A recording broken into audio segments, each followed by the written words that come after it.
friends, good morning. Welcome to my channel.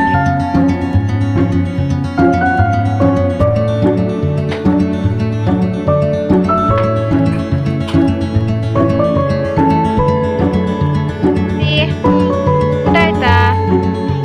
ಏನ್ ಮಾಡ್ತಾ ಇದ್ದೆ? ಒಣಗ್ತವೆ, ಪಾತ್ರೆ ತೊಳಿತವೆ.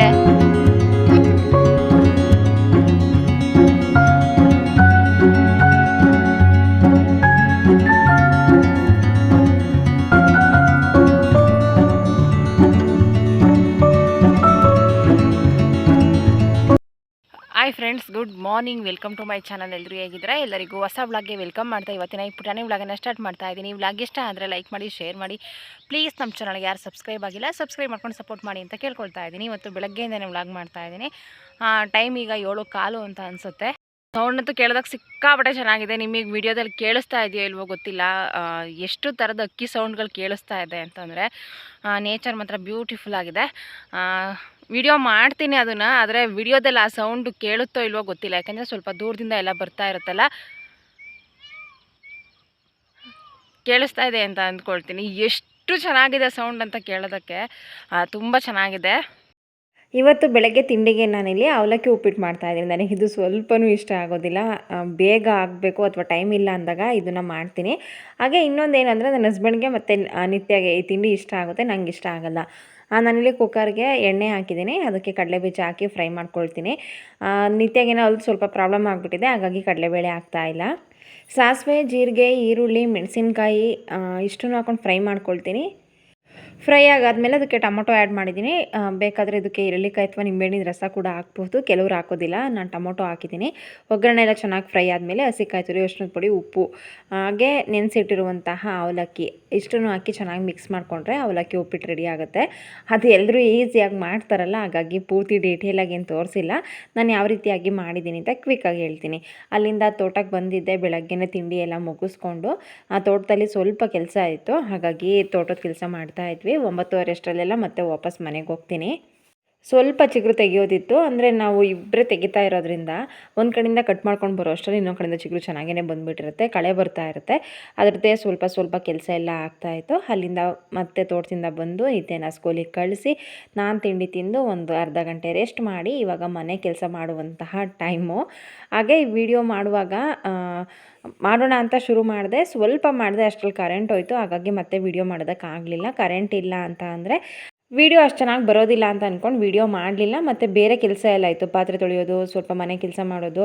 ಹಾಗೆ ನಾಳೆ ಗುರುವಾರ ಆಗಿರೋದ್ರಿಂದ ತುಳಸಿ ಎಲ್ಲ ತೆಗೆದು ಹೂ ಕಟ್ಟಬೇಕಿತ್ತು, ಅಂದರೆ ತುಳಸಿ ಕಟ್ಟಿಡಬೇಕಿತ್ತು. ಹಾಗಾಗಿ ಫಸ್ಟ್ ಸ್ನಾನ ಮಾಡಿಕೊಂಡು ಪೂಜೆ ಮಾಡಿ ತುಳಸಿ ಎತ್ತಿ ತುಳಸಿ ಕಟ್ಟಿಟ್ಟು ಆ ಕೆಲಸ ಎಲ್ಲ ಮುಗಿಸ್ಕೊಂಡೆ. ಮಧ್ಯಾಹ್ನ ಅಡುಗೆ ಮಾಡಿದೆ. ಇಷ್ಟೆಲ್ಲ ಕೆಲಸ ಎಲ್ಲ ಮುಗಿಸ್ಕೊಳ್ಳೋ ಅಷ್ಟರಲ್ಲೂ ಕರೆಂಟ್ ಬರಲಿಲ್ಲ. ಹಾಗಾಗಿ ಮತ್ತೆ ಇದನ್ನು ಹಾಗೇ ನಿಲ್ಲಿಸಿ ಮತ್ತೆ ಸಂಜೆಯಿಂದ ಮನೆ ಕೆಲಸ ಶುರು ಮಾಡಿಕೊಂಡೆ. ಅಂದರೆ ಮತ್ತೆ ಮಧ್ಯಾಹ್ನ ತೋಟಕ್ಕೆ ಹೋಗಿದ್ದೆ, ಹಾಗಾಗಿ ಅದು ಸಂಜೆ ನಾನು ಮತ್ತೆ ಹಾಲು ಕರೆದು ಡೈರಿಗೆ ಹಾಲು ಹಾಕಿ ಮತ್ತೆ ಬಂದು ಎಲ್ಲ ಕ್ಲೀನ್ ಮಾಡೋ ಅಷ್ಟರಲ್ಲಿ ಫುಲ್ ಕತ್ಲೆ ಆಗಿಬಿಟ್ಟಿತ್ತು. ಅದು ವೀಡಿಯೋ ಅಷ್ಟು ಚೆನ್ನಾಗಿ ಬಂದಿಲ್ಲ ಅಂತ ಅಂದ್ಕೊಳ್ತೀನಿ. ವೀಡಿಯೋ ಮಾಡಿದ್ದೆ, ಹಾಗಾಗಿ ಇದಕ್ಕೆ ಆ್ಯಡ್ ಮಾಡಿದ್ದೀನಿ. ಹಾಗೆ ಫ್ರೆಶಪ್ ಆಗಿ ಫಸ್ಟ್ ಪೂಜೆ ಎಲ್ಲ ಮುಗಿಸ್ಕೊಂಡೆ. ನಾಳೆ ಗುರುವಾರ, ಹಾಗಾಗಿ ಅದರದ್ದು ಕೂಡ ಸ್ವಲ್ಪ ಪ್ರಿಪ್ರೇಷನ್ ಇದೆ, ತುಳಸಿ ಎಲ್ಲ ಕಟ್ಟಿಡೋದು. ಹಾಗೆ ನನ್ನ ಮಗಳು ಆಟ ಆಡ್ತಾಯಿದ್ಲು. ನನ್ನ ಮಗಳು ಆಟ ಆಡೋದನ್ನು ನೋಡೋದೇ ಒಂಥರ ಖುಷಿ ನನಗೆ. ಆ ಜೀರಿಗೆ ನೀರು ತುಂಬಿಕೊಂಡು ಆ ಜೀರಿಗೆ ತೂತ ಮಾಡಿಕೊಂಡು ಗಿಡಗಳಿಗೆಲ್ಲ ನೀರು ಹಾಕ್ತೀನಿ ನಾನು ಅಂತ, ಅಂದರೆ ಸ್ಪ್ರೇ ಮಾಡ್ತಾರಲ್ಲ, ಅವಳಿಗೆ ಇವಾಗ ಸಿಕ್ಕಿಲ್ಲ ಸ್ಪ್ರೇ ಮಾಡೋದಕ್ಕೆ. ಹಾಗಾಗಿ ಜೀರಿಗೆನೇ ನೀರು ಹಾಕ್ಬಿಟ್ಟು ತೂತ ಮಾಡಿ ಅದರಲ್ಲಿ ಸ್ಪ್ರೇ ಮಾಡೋದು ಅಂತ ಆಟ ಆಡ್ತಾಯಿದ್ಲು. ಕೊನೆಗಂತೂ ಬೇಜಾರಾಗಿ ಆ ಜೀರಿಲಿರುವಂತಹ ನೀರನ್ನೆಲ್ಲ ವಾಪಸ್ ಮುಗಿಸ್ಬಿಟ್ಲು. ಹಾಗೆ ಇವತ್ತು ಲಡ್ಡುಗೊಬ್ಬರು ಫ್ರೆಂಡ್ ಬಂದುಬಿಟ್ಟಿದ್ರು, ಸಿಕ್ಕಾಪಟ್ಟೆ ಖುಷಿ. ಇಬ್ಬರು ಚೆನ್ನಾಗಿ 1-2 ಗಂಟೆ ಆಟ ಆಡಿದರು. ಅದನ್ನು ವೀಡಿಯೋ ಮಾಡೋಣ ಅಂತ ಅಂದ್ಕೊಂಡೆ. ಅವ್ರ ಮನೆಯವ್ರಿಗೆ ಅದು ಕಂಫರ್ಟಬಲ್ ಆಗಿರುತ್ತೋ ಇಲ್ವೋ, ಹಾಗಾಗಿ ಅದನ್ನು ಜಾಸ್ತಿ ನಾನು ವೀಡಿಯೋ ಏನೂ ಮಾಡಲಿಲ್ಲ. ಊಟ ಆಯಿತಾ? ಏನು ಮಾಡ್ತಾ ಇದೆಯಾ? ಇಲ್ಲಿ ಏನೇ ಹೇಳ್ದಲ್ಲ ಹೇಳು. ಇರುವೆ ಏನು ಮಾಡ್ತಾಯಿದ್ದೆ? ಏನು ಕೆಲಸ ಮಾಡ್ತವೆ? ಹತ್ರಕ್ಕೆ ಬಾ, ನಿನ್ನ ವಾಯ್ಸ್ ಕೇಳಿಸಲ್ಲ. ಬಟ್ಟೆ ಒಣಗ್ತವೆ, ಪಾತ್ರೆ ತೊಳಿತವೆ, ಪಾತ್ರೆಗಳನ್ನ ಜೋಡಿಸ್ತವೆ, ಬಟ್ಟೆ ಒಣಗ್ತವೆ. ಇರುವೆಗಳು ಇಷ್ಟು ಕೆಲಸ ಮಾಡ್ತವೆ.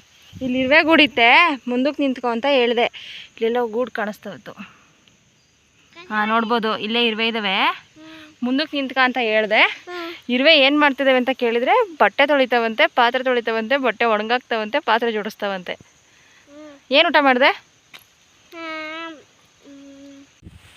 ಏನು ಮ್ಯಾಜಿಕ್ ಹೂವು ಬಂಗಾರಿ ಅದು? ಏನು ಮ್ಯಾಜಿಕ್ ಹೂವು? ನನ್ನ ಮಗಳಿಗೆ ಈ ಥರ ಮಣ್ಣಲ್ಲಿ ಬಿಟ್ಟರೆ ಆಟಾಡೋಕೆ ಫುಲ್ ಖುಷಿ.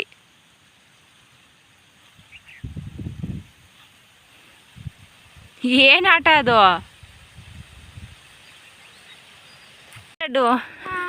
ಏನು ಅಡುಗೆ ಮಾಡ್ತಿದ್ಯಾ? ಇದು ಒಲೆ ನನ್ನ ಮಗಳದ್ದು. ಫಸ್ಟ್ ರ್ಯಾಂಕ್ ರಾಜು ಥರ ನನ್ನ ಮಗಳು ಇವತ್ತು ಫಸ್ಟ್ ರ್ಯಾಂಕ್ ರಾಣಿ ಆಗ್ಬಿಟ್ಟಿದ್ದಾಳೆ. ಎಣ್ಣೆ ಹಚ್ಚಿ ಚೆನ್ನಾಗಿ ತಲೆ ಬಾಚಿಸ್ಕೊಂಡು ಬಂದಿದ್ದೀನಿ. ಏನು ಅಡುಗೆ? ನಮಗೆ ಬೋಂಡ ಮಾಡ್ಕೊಡ್ತೀರಾ? ಏಕೆ? ಅಲ್ಲೊಂದು ಸ್ವಲ್ಪ ಹೊತ್ತು ಲಡ್ಡು ಜೊತೆ ಎಲ್ಲ ಮಾತಾಡಿ ಅಲ್ಲಿ ಸ್ವಲ್ಪ ಕೆಲಸ ಇತ್ತು, ಎಲ್ಲ ಮುಗಿಸ್ಕೊಂಡು ಲಡ್ಡುನ ಮತ್ತೆ ಮನೆಗೆ ಕರ್ಕೊಂಡು ಹೋಗಿ ಬಿಟ್ಟು ಹಸ್ಗಳು ಹೊಡ್ಕೊಂಡು ಹೋಗೋಣ ಅಂತ ಅಂದ್ಕೊಂಡು ಮತ್ತೆ ತೋಟಕ್ಕೆ ಬಂದೆ. ರಾಣಿ ಈ ಹಸುವಿನ ಹೆಸರು ರಾಣಿ. ಅವಳಿಗೆ ಈ ಥರ ಮಾಡಿದರೆ ಸಿಕ್ಕಾಪಟ್ಟೆ ಇಷ್ಟ ಆಗುತ್ತೆ. ನಾನು ಎಷ್ಟೋ ದೂರ ಹೋಗಿ ನಿಂತ್ಕೊಂಡ್ರು ಮತ್ತೆ ವಾಪಸ್ ಬರ್ತಾಳೆ ಅದೇ ಥರ ಮಾಡಲಿ ಅಂತ. ನಾವು ಹೇಗೆ ಅವಕ್ಕೆ ಹೊಂದ್ಕೊಂಡಿರ್ತೀವಿ ಅದೇ ಥರ ಅವು ಕೂಡ ನಮಗೆ ಅಷ್ಟೇ ಹೊಂದ್ಕೊಂಡಿರ್ತವೆ. ನಾವು ಹೋದ ತಕ್ಷಣ ಅಂದರೆ ನಮ್ಮ ಮಾತು ಕೇಳಿಸಿದ ತಕ್ಷಣ ಕೂಗ್ತಾ ಇರ್ತವೆ. ಹಾಗೆ ನಾವೇನಾದ್ರೂ ಕಟ್ಟಾಕಿ ಬರಬೇಕಾದ್ರೆ ಮತ್ತೆ ಕೂಗ್ತಾ ಇರ್ತವೆ. ಅವು ಮಕ್ಕಳು ಥರ ಅವು ಕೂಡ ನಮಗೆ ಚೆನ್ನಾಗಿ ಹೊಂದ್ಕೊಂಡಿರ್ತವೆ. ಮತ್ತು ಇಷ್ಟೆಲ್ಲ ಕೆಲಸ ಮುಗಿಸೋ ಅಷ್ಟರಲ್ಲಿ ಸಂಜೆ ಆಗಿತ್ತು. ಹಾಗಾಗಿ ಹಾಲು ಕರೆದು ಡೈರಿಗೆ ಹಾಲು ಹಾಕಿ ಒಂದು ಲೋಟ ಕಾಫಿ ಮಾಡ್ಕೊಂಡು ಕುಡಿದು ಒಂದು ಸ್ವಲ್ಪ ಹೊತ್ತು ರೆಸ್ಟ್ ಮಾಡಿ ಒಂದು 10 ನಿಮಿಷ ಫೋನ್ ಯೂಸ್ ಮಾಡಿ, ಅಂದರೆ ನಮಗೂ ಬೋರ್ ಆಗ್ತಾ ಇರುತ್ತಲ್ವ. ಹಾಗಾಗಿ ನಾನು ಮಧ್ಯ ಫ್ರೀ ಸಿಕ್ಕಿದರೆ ಎಡಿಟಿಂಗ್ ಕೆಲಸ ಆವಾಗಲೇ ಮುಗಿಸ್ಕೊಳ್ತೀನಿ. ಜೊತೆಗೆ ರೀಲ್ಸ್ ನೋಡೋದು ಕೂಡ ಇಷ್ಟ. ಜಾಸ್ತಿ ಹೊತ್ತಲ್ಲ, ಒಂದು 10 ನಿಮಿಷ. ಯಾವುದೇ ಆದ್ರೂ ಕೂಡ ಜಾಸ್ತಿ ಆಗಬಾರ್ದು. ಅಮೃತ ಕೂಡ ಜಾಸ್ತಿ ಆದರೆ ವಿಷ ಆಗುತ್ತೆ ಅಂತ ಹೇಳ್ತಾರೆ. ಅಂದರೆ ಎಂಟರ್ಟೈನ್ಮೆಂಟ್ಗೋಸ್ಕರ ನೋಡ್ತೀನಿ, ಇಲ್ಲ ಅಂತಲ್ಲ. ಆದರೆ ಕೆಲಸ ಮಾಡೋದನ್ನೆಲ್ಲದನ್ನು ಬಿಟ್ಟು ನಾನು ನೋಡೋದಿಲ್ಲ. ಅಷ್ಟೆಲ್ಲ ನೋಡ್ತಾ ಕೂತ್ಕೊಂಡ್ರೆ ಕೆಲಸ ಯಾವುದು ಖಂಡಿತ ಮುಗಿಯೋದಿಲ್ಲ. ಸ್ವಲ್ಪ ಕ್ಲೀನಿಂಗ್ ಕೆಲಸ ಎಲ್ಲ ಇತ್ತಲ್ಲ, ಹಾಗಾಗಿ ಫಸ್ಟ್ ಅದನ್ನು ಮುಗಿಸ್ಕೊಂಡು ಬಿಡೋಣ ಅಂತ ಅಂದ್ಕೊಂಡು ಎಲ್ಲ ವೀಡಿಯೋ ಮಾಡಿಕೊಂಡೆ. ಆದರೆ ಫಸ್ಟ್ ಮೇಲ್ಗಡೆ ಬಾಕ್ಸ್ ಎಲ್ಲ ಕ್ಲೀನ್ ಮಾಡೋದನ್ನು ಕೂಡ ವೀಡಿಯೋ ಮಾಡಿದೆ. ಅದು ಹೇಗಾಯಿತು ಅಂತಂದರೆ ಕತ್ಲೆ ಆದಂಗೆ ವೀಡಿಯೋ ಅಷ್ಟು ಕ್ಲಾರಿಟಿ ಇರಲಿಲ್ಲ. ಹಾಗಾಗಿ ಅದನ್ನು ಮತ್ತೆ ಯಾವುದನ್ನು ವೀಡಿಯೋ ಆ್ಯಡ್ ಮಾಡಲಿಲ್ಲ, ಸ್ವಲ್ಪ ಮಾತ್ರ ಹಾಕಿದ್ದೀನಿ.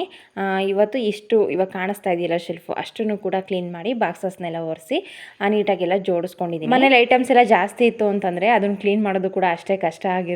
ಎಲ್ಲದನ್ನು ಕ್ಲೀನ್ ಮಾಡೋದು ಅಷ್ಟು ಈಸಿ ಇರೋದಿಲ್ಲ. ನನಗೆ ಫಸ್ಟು ಮನೆ ಕೆಲಸ ಮಾಡೋದೇ ಹೆವಿ ಅಂತ ಅನಿಸೋದು. ಇವಾಗ ತೋಟದ ಕೆಲಸ ಜೊತೆಗೇನು ಕೂಡ ಮನೆ ಕೆಲಸ ಮಾಡ್ತಾ ಇದ್ದೀನಿ. ನಾವು ಹೇಗೆ ಹೊಂದ್ಕೊಳ್ತೀವಿ ಅದೇ ಥರ ಎಲ್ಲ ಕೆಲಸನೂ ಮಾಡಬಹುದು. ಹೊಂದ್ಕೊಂಡಿಲ್ಲ ಅಂತಂದರೆ ಮಾಡೋದಕ್ಕಾಗೋದಿಲ್ಲ. ಅಂದರೆ ಈ ದಿನಕ್ಕೆ ಇಷ್ಟೆಲ್ಲ ಕೆಲಸ ಆಗಬೇಕು ಅಂತ ಟೈಮ್ ಟೇಬಲ್ ಹಾಕ್ಕೊಂಡ್ರೆ ನಮಗೂ ಕೂಡ ಕೆಲಸ ಮಾಡೋದಕ್ಕೆ ಈಸಿ ಆಗುತ್ತೆ. ಒಂದೇ ದಿನ ಎಲ್ಲ ಕೆಲಸನೂ ಹೆವಿ ಅಂತ ಅನಿಸೋದಿಲ್ಲ. ಹಾಗೆ ಫ್ರೀ ಇದ್ದ ಟೈಮಲ್ಲಿ ಆವಾಗವಾಗ ಕ್ಲೀನ್ ಮಾಡ್ಕೊಳ್ತಾ ಇದ್ದರೆ ಎಲ್ಲದೂ ಸರಿ ಹೋಗುತ್ತೆ. ಹಾಗೆ ಇದು ಆವಾಗವಾಗ ಈ ಬಾಕ್ಸ್ಗಳನ್ನೆಲ್ಲ ಕ್ಲೀನ್ ಮಾಡ್ತಾ ಇರ್ತೀನಿ. ಇದೊಂದೇ ಅಂತಲ್ಲ, ಯಾವುದೇ ಬಾಕ್ಸ್ ಆದ್ರೂ ಅಷ್ಟೇ ದಿನಸಿ ಖಾಲಿ ಆದಾಗಲೇ ಅದನ್ನು ತೊಳೆದು ನಂತರ ಡ್ರೈ ಮಾಡಿ ತುಂಬ್ಕೊಳ್ಳೋದ್ರಿಂದ ಮತ್ತೆ ಸುರಿದು ಕ್ಲೀನ್ ಮಾಡಬೇಕಂತ ಆ ಥರ ಏನಿರೋದಿಲ್ಲ. ಆದರೆ ಗಾಜಿನ ಬಾಕ್ಸ್ ಇದೆಯಲ್ಲ, ಇದು ಸಿಕ್ಕಾಪಟ್ಟೆ ಭಯ ನನಗೆ. ಎಲ್ಲಾದ್ರೂ ಸ್ವಲ್ಪ ಟಚ್ ಆದ್ರೂ ಒಡೆದೋಗ್ಬಿಡುತ್ತೆ. ಹಾಗಾಗಿ ಅದನ್ನು ಕೇರ್ಫುಲ್ಲಾಗಿ ಕ್ಲೀನ್ ಮಾಡ್ಕೊಳ್ಬೇಕು. ಲಡ್ಡು ಯಾವಾಗ ನನ್ನ ಜೊತೆ ಆಟಾಡೋಕ್ಕೆ ಬರೋದಿಲ್ಲ ಅಂಥ ಟೈಮಲ್ಲಿ ಮಾಡ್ಕೊಳ್ತೀನಿ. ಅವಳು ಬಂದರೆ ಸ್ವಲ್ಪ ಏನಾದ್ರೂ ಅದಕ್ಕೆ ಟಚ್ ಮಾಡಿದ್ರೂ ಬಿದ್ದೋಗ್ಬಿಡುತ್ತೆ. ಹಾಗಾಗಿ ಅದನ್ನು ಕ್ಲೀನ್ ಮಾಡ್ಕೊಳ್ತೀನಿ. ಹಾಗೆ ಮತ್ತೆ ದಿನಸಿ ಎಲ್ಲ ತರಿಸಿದ್ನಲ್ಲ, ಅದನ್ನು ರೀಫಿಲ್ ಮಾಡೋದಕ್ಕೆ ಕ್ಲೀನ್ ಮಾಡಿಬಿಟ್ಟೇ ಹಾಕ್ತೀನಿ. ಕೆಲವೊಂದು ಚೆನ್ನಾಗಿತ್ತು, ಸ್ವಲ್ಪ ಧೂಳು ಥರ ಆಗಿತ್ತು, ಅದನ್ನೆಲ್ಲ ಒರೆಸಿ ಕ್ಲೀನ್ ಮಾಡಿಕೊಂಡೆ. ಕೆಲವೊಂದು ಸ್ವಲ್ಪ ಜಿಡ್ ಥರ ಆಗಿತ್ತು. ಅಂದರೆ ಇವಾಗ ಸಕ್ಕರೆ ಬಾಕ್ಸ್ಗೆಲ್ಲ ಸ್ವಲ್ಪ ಕಂಠ ಸುತ್ತ ಹರಳೆಣ್ಣೆ ಹಚ್ಚಿಟ್ಟಿರ್ತೀನಿ. ಅಂದರೆ ಎಲ್ಲ ಥರನೂ ಅಲ್ಲ, ಕಂಠಕ್ಕೆ ಮಾತ್ರ ಹಚ್ಚುತ್ತೀನಿ. ಆ ಥರ ಹಚ್ಚೋದ್ರಿಂದ ಇರುವೆ ಯಾವುದು ಕೂಡ ಹೋಗೋದಿಲ್ಲ. ಇಲ್ಲಿ ಸ್ವಲ್ಪ ಸಣ್ಣ ಇರುವೆ ಎಲ್ಲ ಕಾಣಿಸ್ತಾ ಇರುತ್ತೆ. ಹಾಗಾಗಿ ಸಕ್ಕರೆಗೆಲ್ಲ ಹತ್ತಿದ್ರೆ ಮತ್ತೆ ಸರಿ ಹೋಗೋದಿಲ್ಲ, ಮತ್ತೆ ಎರಡನ್ನೂ ಸಪ್ರೇಟ್ ಮಾಡೋದು ಕಷ್ಟ ಆಗುತ್ತೆ ಅಂತ ಎಣ್ಣೆ ಹಚ್ಚಿಟ್ಟಿರ್ತೀನಿ. ಅದೆಲ್ಲ ಫುಲ್ ಅಂಟು ಥರ ಆಗಿರುತ್ತಲ್ಲ, ಹಾಗಾಗಿ ಅದನ್ನು ಮತ್ತೆ ವಾಶ್ ಮಾಡಿ ಇನ್ನೊಂದು ಡಬ್ಬಕ್ಕೆ ಹಾಕಿಡ್ತೀನಿ. ಇವಾಗ ಅದೇ ಥರ ಇದನ್ನು ಮಾಡಿದೆ. ಈ ಥರ ಟೈಮ್ ಟೇಬಲ್ ಹಾಕೊಂಡು ಕೆಲಸ ಮಾಡೋದ್ರಿಂದ ಆಚೆ ಕೆಲಸನೂ ಆಗುತ್ತೆ, ಹಾಗೆ ಮನೆ ಕೆಲಸನೂ ಕೂಡ ಆಗುತ್ತೆ. ಎರಡನ್ನೂ ಕೂಡ ನಿಭಾಯಿಸ್ದಂಗೆ ಆಗುತ್ತೆ. ಇವಾಗ ಒಂದೇ ಕೆಲಸ ಮಾಡ್ತಾ ಕೂತ್ಕೊಂಡ್ರೆ ಇನ್ನೊಂದು ಕೆಲಸ ಉಳ್ಕೊಳ್ಳುತ್ತೆ. ಹಾಗಾಗಿ ಡೈಲಿ ಹಂಚ್ಕೊಂಡಿರ್ತೀನಿ ಇಷ್ಟು ಕೆಲಸ ಮುಗಿಸ್ಬೇಕು ಅಂತ. ಫೈನಲಿ ಎಲ್ಲದನ್ನು ಕೂಡ ಕ್ಲೀನ್ ಮಾಡಿಕೊಂಡೆ. ಕ್ಲೀನ್ ಮಾಡಿದ ಮೇಲೆ ತುಂಬ ನೀಟಾಗಿ ಕಾಣಿಸ್ತಾ ಇತ್ತು. ಇವತ್ತಿನ ಈ ಪುಟಾಣಿ ವ್ಲಾಗನ್ನು ಇಲ್ಲೇ ಮುಗಿಸ್ತಾ ಇದ್ದೀನಿ. ಈ ವ್ಲಾಗ್ ಇಷ್ಟ ಆದರೆ ಲೈಕ್ ಮಾಡಿ, ಶೇರ್ ಮಾಡಿ. ಪ್ಲೀಸ್ ನಮ್ಮ ಚಾನಲ್ಗೆ ಯಾರು ಸಬ್ಸ್ಕ್ರೈಬ್ ಆಗಿಲ್ಲ ಸಬ್ಸ್ಕ್ರೈಬ್ ಮಾಡ್ಕೊಂಡು ಸಪೋರ್ಟ್ ಮಾಡಿ. Thank you.